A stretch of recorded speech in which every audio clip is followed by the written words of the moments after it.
ಒಂದೇವರೆಗೂ ಬೇಡ, 1.5 ವರ್ಷ ಸಾಕು ನಮ್ಗೆ. ನಿಮ್ಗೆ ಈ ಸ್ತ್ರೀ ಶಕ್ತಿ ಬರೋಕ್ಕೂ ಫಸ್ಟೇ ಅದು ಮಾಡಿರೋದು. ಸ್ತ್ರೀ ಶಕ್ತಿ ಆಗ್ಬಿಟ್ಟು ಈ ಟೆಂಪೋಗಳು ಎಲ್ಲ ಮೇಜರ್ ಮಾತಾಡಕ್ ಬಿಡಿ. ನಾನು ಮೊದಲು ಇಲ್ಲಿ ಬರೋಕ್ಕೂ ಫಸ್ಟೇ 85 ಏನ್ ಗೊತ್ತಾ, ಸ್ತ್ರೀ ಶಕ್ತಿ ಆದ್ಮೇಲೆ ಪ್ರತಿಯೊಂದು ಊರಲ್ಲಿ 5 ಸ್ಟಾಪ್ ಆಗವೆ. 5 ಸ್ಟಾಪ್ ಆಗ್ಬಿಟ್ಟು ಈ ಕೊಟ್ಟಿರ್ತಕ್ಕಂಥ ಬಸ್ಗಳು ಜನಸಂಖ್ಯೆ ಜಾಸ್ತಿ ಆಯ್ತದೆ. ಈಗ ಎಕ್ಸ್ಟ್ರಾ ಗಾಡಿ ಕೊಡಿ ಅಂತ ಬರ್ದಿದೀವಿ. ಮಾರ್ಚ್ ನಂತರ ಗಾಡಿ ಕೊಡ್ತಾರೆ, ಕೊಡ್ತೀವಿ. ಎಲ್ಲೂ ಮಾರ್ಚ್ ಎಲ್ಲಿದೆಯಣ್ಣ? ಮಾರ್ಚ್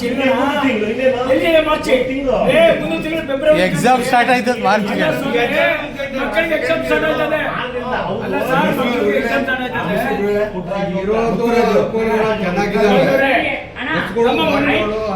ಚೆನ್ನಾಗಿದ್ದಾವೆ, ಮಾತಾಡಪ್ಪ. ಸಮಸ್ಯೆ ಇಲ್ಲ. ಅವರು ನಮ್ಮ ನಿವೃತ್ತಿ ಅಧಿಕಾರಿ ಸಂತೋಷ. ಬಗ್ಗೆ ನಮ್ ಗೌರವ ಇದೆ. ವಿದ್ಯಾರ್ಥಿಗಳಿಗೆ ಬೇರೆ ಬಸ್ ಮಾಡಿ, ವಿದ್ಯಾರ್ಥಿಗಳಿಗೆ ಬೇರೆ ಬಸ್ ಮಾಡಿ, ಮಹಿಳೆಯರಿಗೆ ಮಾಡಿದ್ರಲ್ಲಪ್ಪ ಅದ್ರ ಗೊಂದಲಾಟಾಗಿ ಮಕ್ಕಳಿಗೆ ಹತ್ತು ಕಾಯ್ತಾ ಇಲ್ಲ. ಮಹಿಳೆಯರಿಗೆ ಸರ್ಕಾರ ಕೇಳಬೇಕು. ಅದು ಬಸ್ ಜಾಸ್ತಿ ಆಗ್ತದೆ. ಸರ್ಕಾರ ಬಿಟ್ಟಿದ್ದು ಒಟ್ಟು ಅನುಕೂಲ ಇದೆ. 4 ಗಂಟೆಗೆ ಬರಬೇಕಾಗಿರೋ ಗಾಡಿ 5 ಗಂಟೆಗೆ ಬರ್ತಾನೆ, 5 ಗಂಟೆಗೆ ಬರಬೇಕಾಗಿರೋ ಗಾಡಿ ಒಂದಿನ ಬರೋದೇ ಇಲ್ಲ. 3 ಗಂಟೆಗೆ ಬರೋ ಗಾಡಿ ಒಂದಿನ 4 ಗಂಟೆಗೆ ಬರ್ತಾರೆ. ಯಾವ ಟೈಮಿಗೆ ಬರ್ತಾರೆ, ಯಾವ ಟೈಮಿಗೆ ಹೋಗ್ತಾರೆ ಅಂತ ಹೇಳೋಕ್ಕಾಗಲ್ಲ. ನಮ್ಮ ಗಾಡಿಗಳಿಲ್ಲ, ಗಾಡಿ ಫೆಸಿಲಿಟೀಸ್ ಟೈಮು ಗಾಡಿ ಹಾಕಿಸ್ಕೊಳ್ಳಿ ಅಣ್ಣ. ಇವಾಗ 5:15 ಗಾಡಿ ಬರಬೇಕಾಗಿತ್ತು, 5:15 ಗಾಡಿ ಇನ್ನೂ ಬಂದಿಲ್ಲ. 4:45 ಗಾಡಿ ಬರ್ಬೇಕು, 4:45 ಗಾಡಿ ಇನ್ನೂ ಬಂದಿಲ್ಲ. 4:15 ಒಂದು ಗಾಡಿ ಇದೆ, 4:15 ಗಾಡಿ ಇನ್ನೂ ಬಂದಿಲ್ಲ ಅಣ್ಣ. ಏನು ಗೊತ್ತಿಲ್ಲ ಅಷ್ಟೇ, ಏನಿಲ್ಲ. ಈಗ ನೀವು ಡ್ರೈವರ್ಗಳು ಹತ್ತುತ್ತಿರಲ್ಲ, ಕಂಡಕ್ಟರ್ ಯಾರನ್ನೂ ಕೇಳಿಲ್ವಾ ನೀವು? ಅಣ್ಣ ಕೇಳ್ತೀವಿ ಅಣ್ಣ. ಅವರು ನಮಗೆ ಡಿಪೋದಲ್ಲಿ ಇಷ್ಟು ಗಂಟೆಗೆ ಹೋಗಿ ಅಂತಾರೆ ಕಣಪ್ಪ, ನಾವು ಅಷ್ಟು ಗಂಟೆಗೆ ಬರ್ತೀವಿ, ಅಲ್ಲಿ ಇಷ್ಟೊತ್ತು ಬಿಡುವಂತಾರೆ, ಇಷ್ಟೊತ್ತು ಬರ್ತೀವಿ, ನಿಮ್ಗೆ ಸಿಗಲಿಲ್ಲ ನಾವೇನು ಮಾಡೋಕ್ಕಾಗಲ್ಲ ಅಂತ ಅವ್ರು ಹೇಳ್ತಾರೆ. ನಾವೇನು ಹೇಳಮ್ಮ? ಈಗ ನೀವು ಇಲ್ಲಿ ಟೈಮಿಗೆ ಸರಿಯಾಗಿ ಬಂದು ಕಾದು ಎಷ್ಟೊತ್ತು ಗಂಟೆ ಕಾಯ್ತೀರಾ? 3 ಗಂಟೆ ಕಾದಿದ್ದೀನಿ ಅಣ್ಣ. 3 ಗಂಟೆ ಬಂದಿರ್ತೀನಿ ಸ್ಟ್ಯಾಂಡ್ಗೆ. 5:15 ತನಕ ಕಾದಿದ್ದೀನಿ. 5:15 ಗಂಟೆ ಮತ್ತೆ ಗಾಡಿಗಳು ಲೇಸಿ ಹೆಂಗೆ ಅಂತಂದ್ರೆ ತೂಬಿನಕೆರೆ ಮಾರ್ಗವಾಗಿ ತೂಬಿನಕೆರೆ ಗಂಟೆ ಹೋಗೋದು, ಹಿಂದಕ್ಕೆ ಬರೋದು. ಏನು ಪ್ರಾಬ್ಲಮ್ ಇದು? ಏನಿದು? 4 ಗಂಟೆ ಊರಿಗೆ ಹೋಗೋದು ಬೇಡವಾ? ಇಲ್ಲೇ ಇರೋದ? ಅಲ್ಲ ತೂಬಿನಕೆರೆಯಲ್ಲಿ ಇಟ್ಕೊಂಡು ಅಲ್ಲೇ ಕುತ್ಕೊಳ್ಳೋದ? ಈಗ ರಿಕ್ವೆಷನ್ ಕೊಟ್ಟಿದ್ರ ಒಂದ್ಸಲಿ? ಅಲ್ಲೇ ಕೊಟ್ಟಿದ್ದೀನಿ. ಕೆಲಸ ಇರ್ತಕ್ಕಂಥ ಬಸ್ ಆಗಬೇಕು. ಮಹಿಳೆಯರಿಗೂ ಒಂದು ಬಸ್ ಕೊಡಿ. ಸ್ವಾಮಿ ಬಂತೀರಿ, ಮಹಿಳೆಯರಿಗೂ ಒಂದು ಕೊಡಿ, ಒಂದು ಬಸ್ ಕೊಡಿ, ವಿದ್ಯಾರ್ಥಿಗಳು ಒಂದು ಬಸ್ ಕೊಡಿ, ಗೌರ್ಮೆಂಟ್ ಎಂಪ್ಲಾಯ್ಸ್ಗೆ ಒಂದು ಬಸ್ ಕೊಡಿ. ಹಾಗಾಗಿ ದೇಶ ಉಳಿಯುತ್ತೆ. ಮಾಡ್ಬಿಟ್ಟು ಗೋಲ್ಮಾಲ್ ಮುಂದೆ ನಾಮ ಹಾಕೋದಲ್ಲ, ಮುಂದೆ ನಾಮ ಹಾಕ್ಬೇಡಿ. ಕೊಡಿ ವಿದ್ಯಾರ್ಥಿಗಳು ಒಂದು ಬಸ್ಸು, ನಮ್ಮ ಗೌರ್ಮೆಂಟ್ ಎಂಪ್ಲಾಯ್ಸ್ ಒಂದು ಬಸ್ ಕೊಡಿ, ನನ್ನ ಮಹಿಳೆ ಅಕ್ಕ ತಂಗಿಯರಿಗೆ ಒಂದು ಬಸ್ ಕೊಡಿ. ಉದ್ಯೋಗ ಮಾಡ್ರಿ, ನಿನ್ನ ಮಗಳಿಗೆ ಕಳಿಸಿ ಅವ್ರಿಗೆ ಹೇಳಿ. ನಾನು MLA ತಮ್ಮ ಹೇಳ್ತಾ ಇದ್ದೀನಿ, ಅದನ್ನ ಮಗಳಿಗೆ ಕಳಿಸಿ ಅವ್ರಿಗೆ. ರೈಟಿಂಗಲ್ಲಿ ಕೊಡಿ, ರೈಟಿಂಗಲ್ಲಿ ಕೊಡಿ ಅಂತಾರಲ್ಲ ನೀವು ಅಣ್ಣ. ನೀವು ನೋಡಿ, ಅಧಿಕಾರಿಗಳು, ನೀವು ಒಬ್ರು ಅಧಿಕಾರಿಗಳು, ನಾಳೆ ನಿಮ್ಮ ಮಕ್ಕಳು ಈ ರೀತಿ ನಿಂತ್ಕೊಂಡ್ರೆ, ಈ ರೀತಿ ನಿಂತ್ಕೊಂಡ್ರೆ ನಿಮ್ಗೆ ಸಮಂಜಸನ? ಅದನ್ನ ತಿಳ್ಕೊಳ್ಳಿ, ನೀವು ತಿಳ್ಕೊಬೇಕು. ನೀವು ಹೇಳ್ಬೇಕು, ನಿಮ್ಗೆ ಕಷ್ಟ ಆಯ್ತದೆ, ನಮ್ಗೆ ಬಸ್ ಸ್ಟ್ಯಾಂಡಲ್ಲಿ ಮೇಂಟೈನ್ ಮಾಡೋಕ್ಕಾಗಲ್ಲ, ರೆಸ್ಪಾನ್ಸ್ ಮಾಡಲ್ಲ. ಪಾಂಡುಪುರ ಲೊಕೇಶನ್ ಗಾಡಿಗಳು ಬೇಜಾನವೆ, ಬಟ್ ಆಗ್ತಾನೆ ಇಲ್ಲ. ಏನು ಅಂತ ಪ್ರಾಬ್ಲಮ್ ಗೊತ್ತಾಗ್ತಾಯಿಲ್ಲ. ಒಂದು ಗಾಡಿನೂ ಕರೆಕ್ಟಾಗಿ ಆಗ್ತಾರೆ. ಶ್ರೀರಂಗಪಟ್ಟಣದಲ್ಲಿ ಎಷ್ಟು ಜನ ಅವರೇ ಅಂತ ಗೊತ್ತಾಗಲ್ಲ.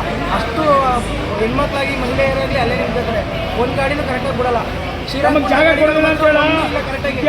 ಈಗ ಎಷ್ಟು ದಿನದಿಂದ ಸಮಸ್ಯೆ ಆಯ್ತಾ ಇದೆ ಇದು? ಆಲೇ ಸುಮಾರು ಒಂದು 5-6 ತಿಂಗಳಿಂದ ಸಮಸ್ಯೆ ಐತೆ. ಒಂದು ಗಾಡಿನೂ ಶ್ರೀರಂಗಪಟ್ಟಣ ಗಾಡಿಗಳು ಮಾತ್ರ. ಬೆಳಗ್ಗೆ ಟೈಮ್ ಇದೇ ಸಮಸ್ಯೆನಾ, ಸಂಜೆನೂ ಇದೆ ಟೈಮ್? ಬೆಳಗ್ಗೆನೂ ಕರೆಕ್ಟಾಗಿ ಬಸ್ಗಳಿಲ್ಲ, ಸಂಜೆನೂ ಕರೆಕ್ಟಾಗಿ ಬಸ್ಗಳಿಲ್ಲ. ಮಧ್ಯಾಹ್ನದೊತ್ತು ಬೇಜಾನ್ ಓಡಾಡ್ತಾರೆ. ಮತ್ತೆ ಇನ್ನೊಂದು ಏನಾಗುತ್ತೆ ಅಂತಂದ್ರೆ ತೂಬಿನಕೆರೆ ಗಂಟೆ ಹೋಗ್ತಾರೆ, ಹಿಂದೆ ಬಂದ್ಬಿಡ್ತಾರೆ. ಏನಕ್ಕೆ ಪ್ರಾಬ್ಲಮ್ ಆಗ್ತದೆ ಅಂತ ಗೊತ್ತಿಲ್ಲ. ಗ್ರೀನ್ ಗಾಡಿಗಳು ಆ ಥರ ಮಾಡ್ತಾ ಇದ್ದಾರೆ. ತೂಬಿನಕೆರೆ ಗಂಟೆ ಹೋಗೋದು, ಹಿಂದೆ ಬರೋದು. ಈಗ ಯಾವ ಲೊಕೇಶನ್ ಗಾಡಿಗಳು ಆ ಥರ. ನಿಮ್ದು ಯಾವ ಊರು? ನಮ್ದು ರಾಗಿಮುದ್ನಳ್ಳಿ. ತೂಬಿನಕೆರೆಯಿಂದ ಮುಂದೆ ಹೋಗ್ಬೇಕು ನಾವು. ಮುಂದೆ ಹೋಗೋ ಗಾಡಿಗಳು ನಾವು ತೂಬಿನಕೆರೆಯಲ್ಲೇ ಲಾಸ್ಟು ಅಂತ ಹೇಳ್ತಾರೆ. ಏನು ಪ್ರಾಬ್ಲಮ್ ಅಂತ ಗೊತ್ತಿಲ್ಲ. ನೋಡಿ, ಪ್ರೆಸ್ ರಿಪೋರ್ಟರ್ ಕಡೆಯಿಂದ ಒಂದು ಲೆಟ್ರನ್ನು ಕೂಡ ಕೊಡಿಸಿದ್ರು, ಯಾವುದೇ ರೀತಿ ರೆಸ್ಪಾನ್ಸ್ ಕೂಡ ಮಾಡಿಲ್ಲ. ಪಾಂಡುಪುರ ಬಸ್ಸು ಅಲ್ಲಿವರೆಗೂ ಹೋಯ್ತವಲ್ಲ, ಪಾಂಡುಪುರ ಬಸ್ಗಳು ಹೋಯ್ತವೆ, ಆದರೆ ನೆಟ್ಟಿಗೆ ಬಸ್ಸೇ ಇಲ್ಲ. 1-2 ಬಸ್ಸು, ಅದನ್ನ ಬಿಟ್ಟರೆ ಯಾವುದು ಜಾಸ್ತಿ ಬಸ್ಗಳಿಲ್ಲ. ಶ್ರೀರಂಗಪಟ್ಟಣ ಬಸ್ ಅಂತೂ ಒಂದು ನೆಟ್ಟಿಗಿಲ್ಲ. ಬೇಕಾದ್ರೆ ಬಂದು ನಿಂತ್ಕೊಳ್ಳಿ, ಒಂದು ಅರ್ಧ ಗಂಟೆ ನಿಂತ್ಕೊಳ್ಳಿ, 5 ನಿಮಿಷ ಮಾಡಿರ್ತೀವಿ. ಇವರೆಲ್ಲ ಏನು ಮಾಡ್ತಾರೆ, ಕಾಲೇಜ್ ಬಿಟ್ಟ ಮೇಲೆ ಕೂಡ ಬಸ್ ಹೋಯ್ತಾರೆ, ಬಸ್ ಕಟ್ಟಲ್ಲ. ಒಬ್ಬರು ಇಲ್ಲ, ಯಾರೂ ಇಲ್ಲ, ಯಾರೂ ಇಲ್ಲ,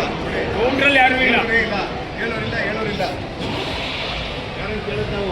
ಸಾರ್ವಜನಿಕರು ಯಾರನ್ನು ಕೇಳೋದು? ಸಾರ್ವಜನಿಕರು ಇಲ್ಲಿ TC ಕಂಟ್ರೋಲ್ನಲ್ಲಿ ಇಲ್ಲ ಅಂದರೆ ಯಾರನ್ನು ಕೇಳೋದು ನಾವು? ಯಾರನ್ನು ಕೇಳೋದು? ಇಲ್ಲಿ ಜನ ರೈತರು, ನಮ್ಮ ಹೆಣ್ಮಕ್ಳು ಆಗ್ಬೋದು. ಸಾಯಂಕಾಲ ಆಗ್ತಾ ಇರ್ಬೇಕಾದ್ರೆ, ಸಾಯಂಕಾಲ 5 ಗಂಟೆ 6 ಗಂಟೆ ಆಗ್ತಾ ಇರ್ಬೇಕಾದ್ರೆ ಕೆಲಸಕ್ಕಿಂತ ಅವ್ರ ಮನೆಗೆ ಎಲ್ಲಿ ಕಳಿಸ್ಬೇಕು ನಾವು? ಮನೆಗೆ ಹೋಗುವ ನೀವು ಬಿಟ್ಟಿ ಭಾಗ್ಯ ಕೊಟ್ಟಿದ್ದೀರಲ್ಲ, ಎಲ್ಲಿದೆ ಬಿಟ್ಟಿ ಭಾಗ್ಯ? ಹೇಳಮ್ಮ ನಿಮ್ಮ ಬಮ್ಮ ಇಲ್ಲಿ. ಕೊಡಿ, ಒಳ್ಳೆ ಬಮ್ಮ ಹೇಳಮ್ಮ ಹೇಳಮ್ಮ. ಬಸ್ ಎಷ್ಟು? ನಿಮ್ಮ ಊರಿಗೆ ಬಸ್ ಇದೆಯಮ್ಮ ಹೋಗ್ತೀಗ? ಹಾ? ಬಸ್ ಇಲ್ಲ, ಎಷ್ಟು ಆ ಇಲ್ಲ ಕೆರಸ್ಪಲ್ಲಿ ಇಲ್ಲ, ಸೀದಾ ಅಲ್ಲಿಂದ ಗುದ್ಲಿ ಪೂಜೆ ಮುಗಿಸ್ಕೊಂಡು ಸೀದಾ ಡೈರೆಕ್ಟ್. ಅದೇನು ನಮ್ಗೇನು ಗೊತ್ತಿಲ್ಲ, ಗುದ್ಲಿ ಪೂಜೆದು ಮಾತ್ರ ನಾವು ಕೇಳಿದ್ದಷ್ಟು. 500 ರೂಪಾಯಿ ಇಸ್ಕೊಟ್ರು ನಿಮ್ಮವ್ರು.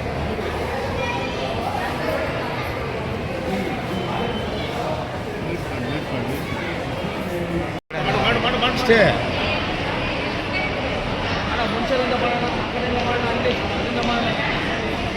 ಬಸ್ಗಳು ಮಾಡ್ಬೇಕು. ನಾಗರಾಜು ನಮ್ಮ DMV ಇದ್ದಾಗಲಿ ಯಾವನೇ DCL ಒಬ್ಬರು ಈಗ ನಾಗರಾಜರು.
ಮಾರ್ಕ್ಸ್ ಕಡಿಮೆ